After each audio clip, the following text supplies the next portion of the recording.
Le 18 décembre 1944, aux alentours de la ville belge de Bastogne, la température chute à 14 degrés. La neige tombe en drap si épais qu'on ne peut même pas voir sa main devant son visage dans des trous de loup glacés creusés dans la terre gelée.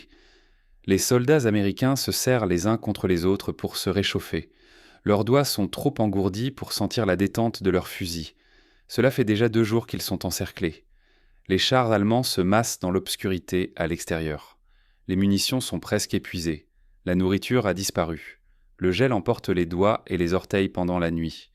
Et quelque part, dans cet enfer glacé, un caporal de 22 ans, nommé Eddie Voss, est replié sur une radio allemande capturée, les écouteurs pressés contre ses oreilles gelées, écoutant des voix qui ordonnent sa mort. Il ne le sait pas encore, mais dans les 3 heures qui suivent, son acte de désobéissance délibérée, sa décision de faire quelque chose strictement interdit par la loi militaire, sauvera la vie de près de 300 soldats américains. Ces hommes auraient été massacrés. Les rapports de pertes étaient déjà rédigés. Les services funéraires étaient déplanifiés. Mais Eddie Voss, avec pour seule arme une voix allemande et un pari désespéré, allait transformer une catastrophe en miracle. Ce qu'il avait fait était considéré comme un délit militaire grave. Ce qu'il avait fait était techniquement illégal. Ce qu'il avait fait allait à l'encontre de toutes les règles que ses supérieurs lui avaient inculquées. Pourtant, lorsqu'un général américain apprit ce que Voss avait accompli, lorsqu'il comprit les calculs des vies sauvées par rapport au protocole militaire enfreint, il fit un choix qui protégea Voss de toute poursuite. Il classa l'incident. Il enterra les dossiers. Pendant des décennies, l'histoire resta verrouillée dans les archives militaires sous l'étiquette TEOC, trop classifiée pour la mémoire publique. Voici l'histoire d'un jeune homme sans formation particulière, sans qualification apparente, mais doté d'un talent extraordinaire, la voix de sa grand-mère. C'est l'histoire d'un instant où suivre les ordres signifiait la mort et les enfreindre signifiait la salvation. C'est l'histoire de décisions prises dans une fraction de seconde, dans l'obscurité totale, des décisions qui résonneraient à travers l'histoire. Et cela révèle quelque chose de profond sur la guerre elle-même, que parfois, les armes qui changent tout ne sont pas forgées dans des usines. Parfois, elles sont forgées dans l'enfance, dans le doux chant d'une grand-mère parlant sa langue natale dans une petite maison américaine. Il s'appelait Edward Voss et pendant 70 ans, presque personne ne savait ce qu'il avait fait. Eddie Voss a grandi dans le Midwest américain dans les années 1920 et 1930. Sa famille était germano-américaine, des immigrants venus aux États-Unis en quête d'opportunités et de sécurité.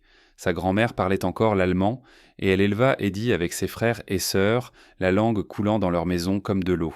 Elle ne lui enseignait pas seulement le vocabulaire et la grammaire, mais aussi les dialectes, les accents régionaux, le rythme et la musicalité propres en mélo à la parole allemande. Il l'a absorbée sur ses genoux. Elle devint sa première langue, bien que l'anglais l'entourât à l'extérieur de la maison.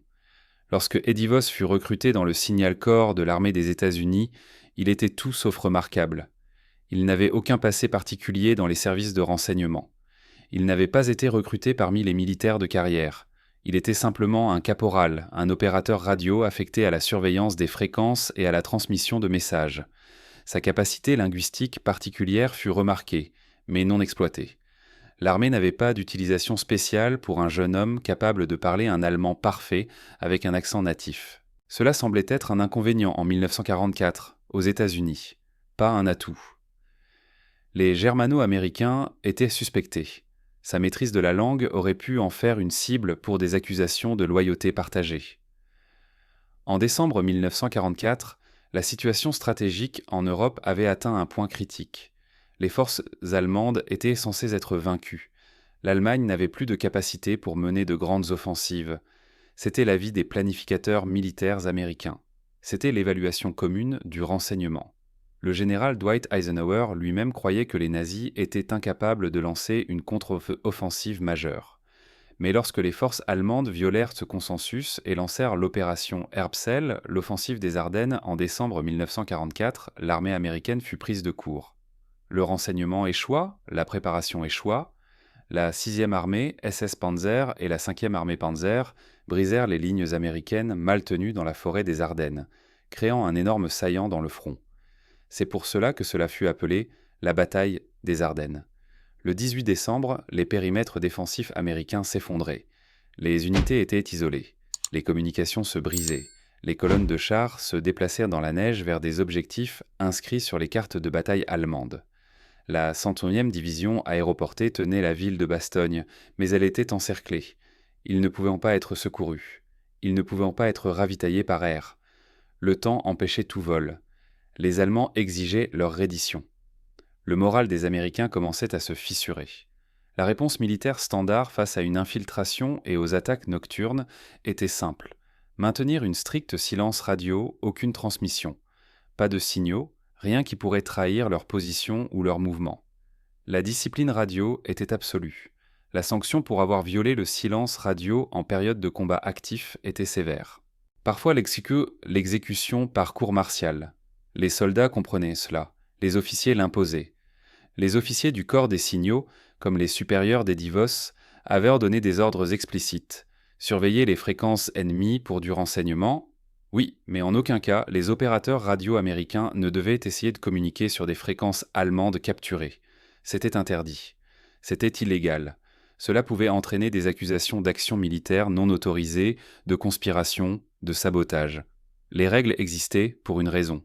Elles existaient pour maintenir le commandement et le contrôle, mais des règles écrites dans des quartiers généraux, confortables à l'hiver 1943, n'avaient pas anticipé ce qui allait se passer dans des trous de loup glacés à l'hiver 1944. Eddie Voss s'était porté volontaire pour s'occuper de la radio allemande capturée la nuit du 17 décembre. Sa mission était simple, collecter des renseignements, s'installer dans un trou de loup gelé, écouter les ordres allemands, rapporter ce qu'il entendait aux officiers, c'était ça, le travail. Personne ne s'attendait à autre chose. Personne ne pouvait imaginer que ce jeune caporal, sans formation en guerre psychologique, sans grade militaire supérieur à celui de caporal, sans aucune autorité autre que celle d'écouter, deviendrait l'atout militaire le plus important dans ce périmètre gelé. Il se trouvait là, accroupi dans un trou de loup creusé dans la terre, à l'extérieur de la ligne de défense. La radio était un transcepteur militaire allemand capturé. Un équipement sophistiqué qui fonctionnait encore malgré des semaines de combat. Autour de lui, des soldats américains tentaient de dormir dans le froid, leur souffle visible, leur corps tremblant. Certains avaient déjà des engelures. Tous avaient vu leurs amis mourir. Tous croyant qu'ils allaient mourir ici. La radio grésillait et crachait des bruits de statique. Puis des voix allemandes parlant un allemand militaire clair et rapide. Des ordres, des coordonnées, des repères d'objectifs. Des commandants de panzer allemands organisant une attaque qui commencerait à l'aube. L'attaque viendrait de l'Est, submergeant le flanc Est des Américains, traversant les positions défensives, anéantissant la force américaine encerclée. Eddie Voss comprenait chaque mot. Pendant 3 heures, il écouta. Il entendit le commandant allemand coordonner. Il les entendit organiser. Il les entendit faire le compte à rebours de l'attaque et il comprit que ce qu'il entendait n'était pas une simple attaque. C'était une offensive de panzer coordonnée, conçue pour écraser complètement la position américaine. Les estimations des pertes n'étaient pas des spéculations, elles étaient des certitudes mathématiques. Sans avertissement, sans repositionnement, sans préparation, 300 soldats américains seraient massacrés dans leur trou de loup. Il rapporta ce qu'il avait entendu à son supérieur. Rien ne se passa. L'information fut enregistrée. Elle fut traitée comme du renseignement, mais aucune action ne fut entreprise. Pourquoi ? Parce qu'il n'y avait rien à faire. Les défenseurs américains ne pouvaient pas être déplacés. Il n'y avait nulle part où les déplacer. L'artillerie ne pouvait pas être réorientée sans enfreindre les ordres. Le commandement ne pouvait pas répondre aux renseignements sans admettre que le périmètre défensif était indéfendable. Eddie Voss réalisa, dans ce moment glacé, qu'il détenait une information que personne d'autre dans ce trou de loup ne pouvait exploiter. Il maîtrisait une langue qui était censée être celle de l'ennemi. Il possédait la capacité d'imiter parfaitement un officier militaire allemand. Et il avait quelque chose d'autre. La clarté de comprendre que suivre les ordres signifiait regarder des hommes mourir, et enfreindre ces ordres pourrait les sauver. Il n'avait pas de formation spéciale. Il n'avait aucune autorité militaire. Il avait seulement la voix de sa grand-mère, son courage et son désespoir. Dans l'histoire militaire, de nombreuses décisions les plus importantes sont prises en secret, sans autorisation et en violation explicite des ordres. Eddie Voss prit sa décision dans le noir, seul, écoutant la statique. Il commença à rédiger un message, non pas en anglais, mais en allemand. Il allait se faire passer pour un officier de Panzer allemand. Il interromprait la fréquence radio allemande.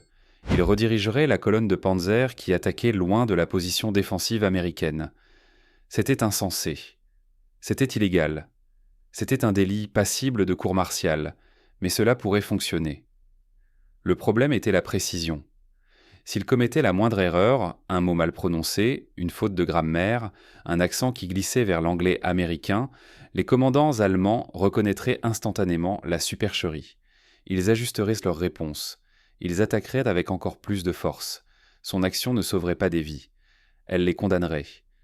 Eddie Voss n'avait qu'une seule chance, une transmission, un seul moment pour insérer un ordre dans le trafic radio-militaire allemand avec une telle perfection qu'il serait accepté sans question.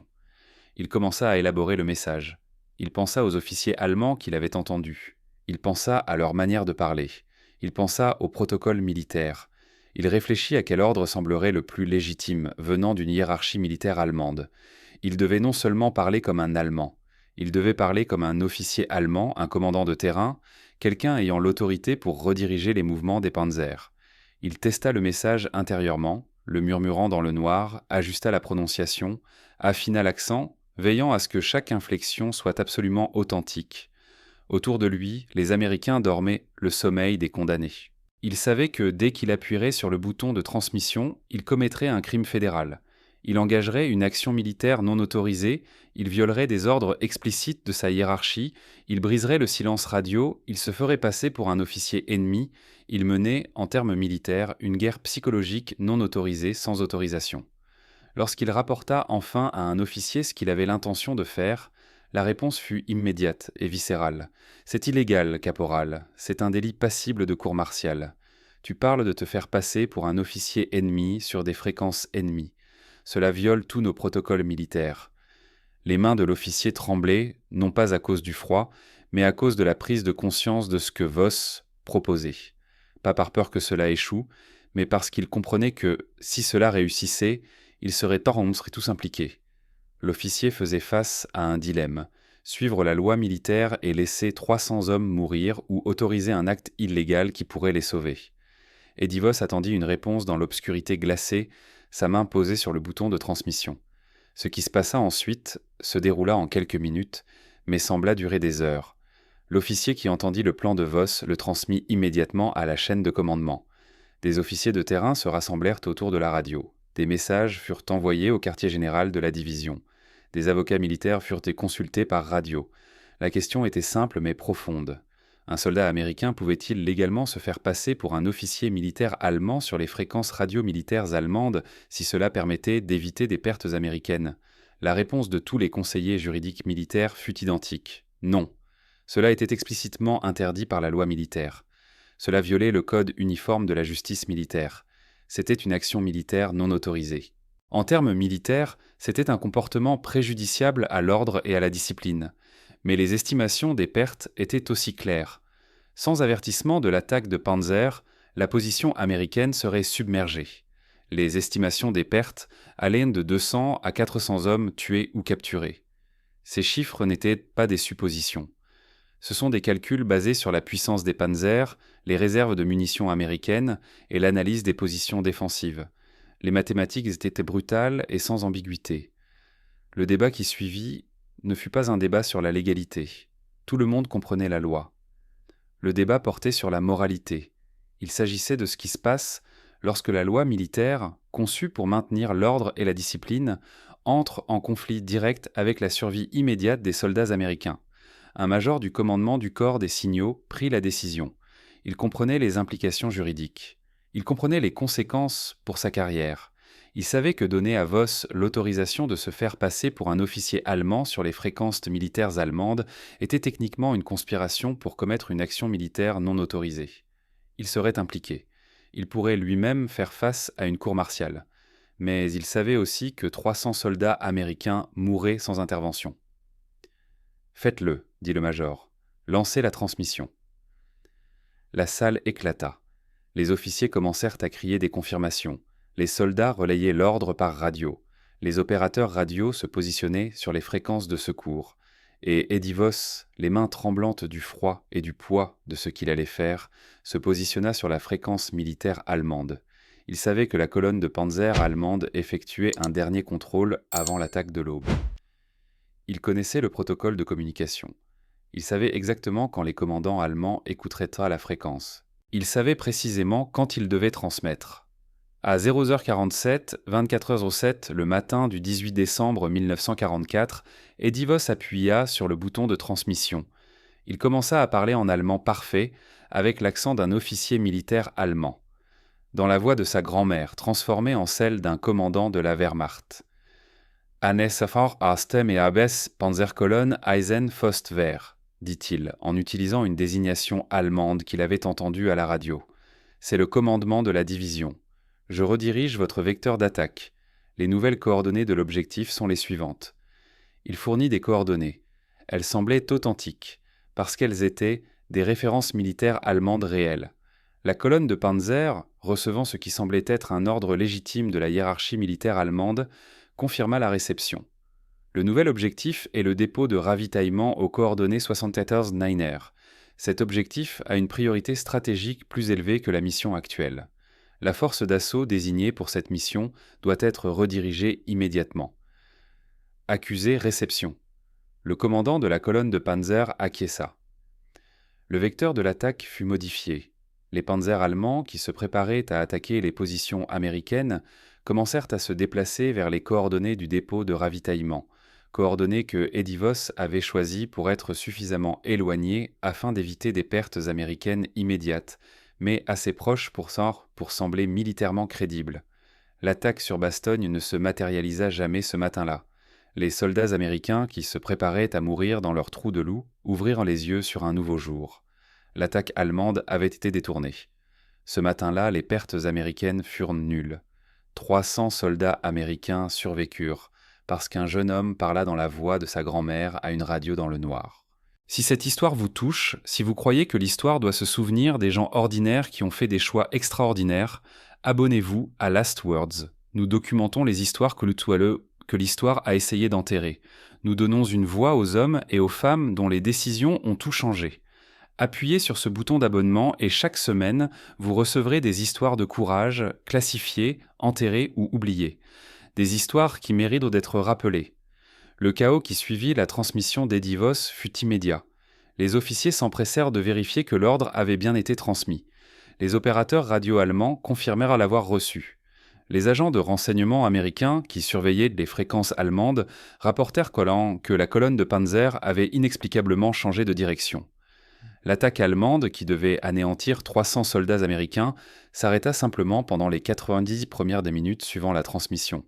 Il y eut un silence sur la radio. Aucun officier allemand ne remit en question l'ordre. Aucun commandant ne demanda de clarification auprès du quartier général.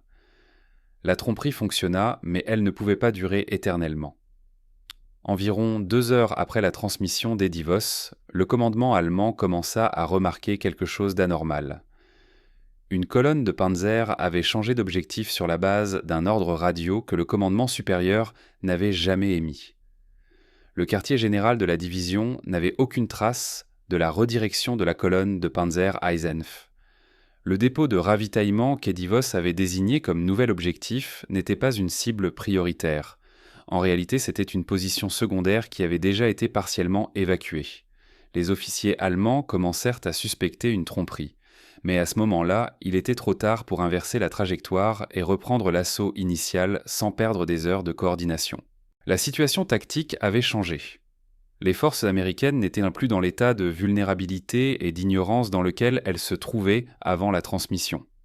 La colonne de Panzer allemande localisa finalement la véritable position américaine, mais l'attaque, lorsqu'elle arriva, était désorganisée. Elle fut retardée. Elle avait perdu l'avantage de la surprise totale, et les forces américaines, désormais conscientes de la menace, avaient repris leur position. Elles avaient fait appel à un soutien d'artillerie. Elles avaient redistribué les munitions. Le nombre de pertes américaines dans le secteur de Bastogne le 18 décembre 1944 fut minimal. Par la suite, les services de renseignement militaires américains compilèrent les chiffres. Ils estimèrent qu'en l'absence de l'intervention de Voss, les pertes américaines dans ce secteur auraient dépassé les 300 soldats. Beaucoup auraient été tués.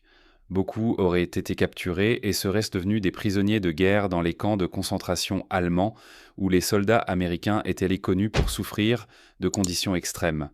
Les calculs étaient sans appel.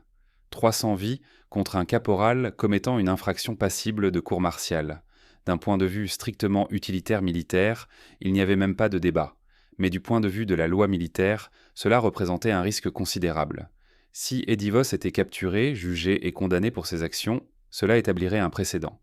Cela signifierait que des soldats ordinaires pourraient être poursuivis pour avoir pris des mesures indépendantes, même si ces actions avaient sauvé des vies.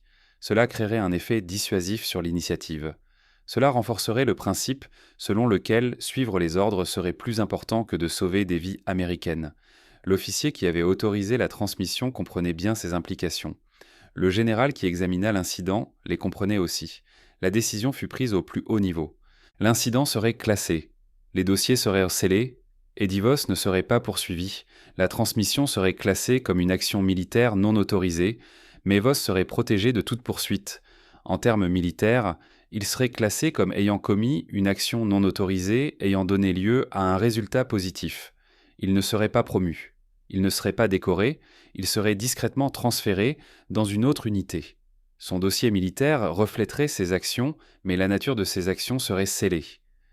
Des années plus tard, des historiens militaires examineraient la bataille des Ardennes et chercheraient à comprendre les décisions tactiques qui avaient empêché la défaite totale des Américains dans certains secteurs. La réponse dans le cas d'Eddie Voss était simple. Un homme, une radio, un moment de courage et la voix de sa grand-mère.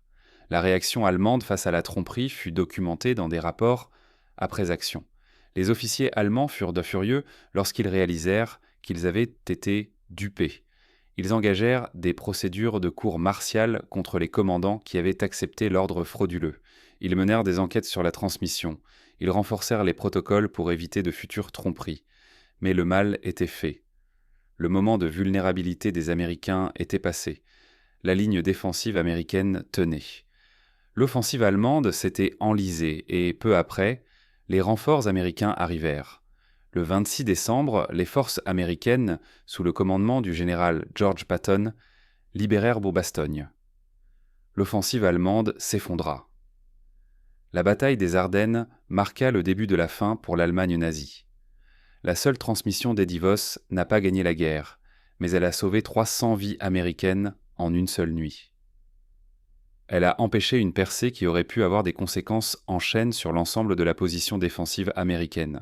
Elle a démontré de manière concrète que parfois, l'arme la plus puissante dans un conflit militaire n'est ni un char, ni une pièce d'artillerie, ni un fusil. Parfois, c'est la voix humaine qui dit la vérité, qui parle avec autorité, qui s'exprime dans une langue qui porte le poids de l'authenticité. Les pilotes allemands qui faisaient partie des actions de la garde arrière pendant la bataille des Ardennes décrivirent plus tard leur frustration face à la résilience défensive américaine. Ils notèrent dans leur rapport que les forces américaines semblaient anticiper les mouvements allemands. Ils notèrent que des erreurs de communication semblaient ralentir la coordination allemande. Les historiens ont longtemps attribué cela à la supériorité aérienne américaine et à la supériorité de l'artillerie, et ces facteurs étaient réels. Mais Eddie Voss savait la vérité. Et les 300 soldats américains qui ont survécu grâce à lui savaient aussi ce que cela signifiait. Les histoires de la Seconde Guerre mondiale qui ont changé l'histoire ne sont pas toujours les plus célèbres. Elles ne sont pas toujours celles racontées dans les manuels scolaires. Souvent, ce sont les histoires qui ont été classées, enterrées ou oubliées par la bureaucratie militaire. Si vous voulez entendre plus d'histoires comme celle-ci, des histoires de gens ordinaires, faisant des choix extraordinaires dans des circonstances extraordinaires, abonnez-vous à Last Words et activez les notifications. Nous publions une nouvelle histoire chaque vendredi. Des histoires de courage, des histoires de sacrifice, des histoires bézéatoires qui méritent d'être rappelées. Après la guerre, Eddie Voss retourna à la vie civile. Il ne donna pas d'interview sur ses actions pendant la bataille des Ardennes. Il ne chercha pas à être reconnu publiquement. Il n'écrivit pas de mémoire. Lorsque les historiens militaires commencèrent à documenter la bataille des Ardennes dans les années 1950 et 1960, le nom de Voss n'apparut que brièvement dans des documents déclassifiés, et ce, uniquement en notes de bas de page. Son histoire ne faisait pas partie du récit public de la Seconde Guerre mondiale. En 1975, plus de 30 ans après la bataille des Ardennes, les dossiers militaires concernant la transmission de Voss furent enfin déclassifiés. Un historien, en consultant les archives militaires, trouva des références là-dessus à la tromperie radiophonique de Bastogne. Il demanda à obtenir le dossier complet. Celui-ci fut libéré et pour la première fois, l'histoire d'Eddie Voss et de sa transmission illégale devint connue de la communauté historique. Mais même alors, elle ne fut pas largement médiatisée. L'histoire resta marginale. Elle resta un simple détail dans les notes de bas de page. Elle demeura une anecdote d'histoire militaire plutôt qu'un récit populaire. Lorsqu'il fut interviewé par des historiens militaires dans les années 1980, après que ses actions aient été officiellement documentées et déclassifiées, Eddie Voss se montra remarquablement humble. Il ne revendiqua pas l'entière responsabilité d'avoir sauvé 300 vies. Il reconnut que ses actions étaient non autorisées. Il exprima sa gratitude de n'avoir pas été jugé en cour martiale. Il était, selon tous ceux qui l'ont connu, un homme discret qui mena une vie tranquille. « J'ai fait ce qui devait être fait », disait Voss lors d'une interview. « J'avais un don. La langue que ces hommes allaient entendre juste avant de mourir sans avertissement. Je pouvais leur donner une chance. C'est ce que j'ai fait. Je leur ai donné une chance. » Lorsqu'on lui demanda s'il regrettait d'avoir enfreint les ordres, Voss marqua une pause. « Les ordres existent pour une raison, dit-il avec soin. Mais les vies des hommes aussi. Lorsque ces deux choses entrent en conflit, vous devez décider ce que vous êtes prêt à vivre avec. J'étais prêt à faire face à la cour martiale. Je n'étais pas prêt à regarder 300 hommes mourir alors que je pouvais faire quelque chose à ce sujet. » Après la guerre, le Signal Corps de l'armée américaine étudia la transmission de Voss comme un cas d'école en guerre psychologique. Cela devint une partie de la formation militaire. Cela fit partie du programme éducatif des écoles militaires et des formations en renseignement. L'action de Voss démontra que les opérations psychologiques ne nécessitaient pas d'infrastructures massives ni de ressources étendues. Elles nécessitaient de la compréhension, une maîtrise culturelle et du courage. La doctrine militaire moderne sur les opérations psychologiques trouve une lignée directe dans la transmission de Voss. Son action valida le principe selon lequel l'authenticité linguistique et culturelle pouvait être aussi puissante que la force militaire conventionnelle. Mais peut-être que l'héritage le plus profond réside dans la dimension morale. L'histoire d'Eddie Voss est un cas d'école de ce que les éthiciens militaires appellent la désobéissance consciencieuse. C'est la question de savoir à quel moment suivre les ordres devient une complicité dans un mal évitable. C'est la question de la conscience individuelle dans une structure militaire. La leçon que la vie d'Eddie Voss enseigne est la suivante. Parfois, le plus grand acte de discipline militaire est le courage de désobéir à un ordre injuste. Parfois, l'acte le plus patriotique est la volonté de faire face aux conséquences pour avoir fait ce qui est juste. Eddie Voss mourut en 1998. À l'âge de 75 ans, il fut enterré avec tous les honneurs militaires. Son dossier de service fut modifié pour refléter sa classification comme ayant commis une action militaire non autorisée, ayant permis la préservation exceptionnelle de vies américaines. 300 soldats américains revinrent de la bataille des Ardennes parce qu'un jeune homme, avec la voix de sa grand-mère, décida que sauver des vies valait plus que suivre la loi. Voilà l'histoire d'Eddie Voss. Voilà l'histoire que l'armée des États-Unis a essayé d'enterrer. Voilà l'histoire qui mérite d'être rappelée.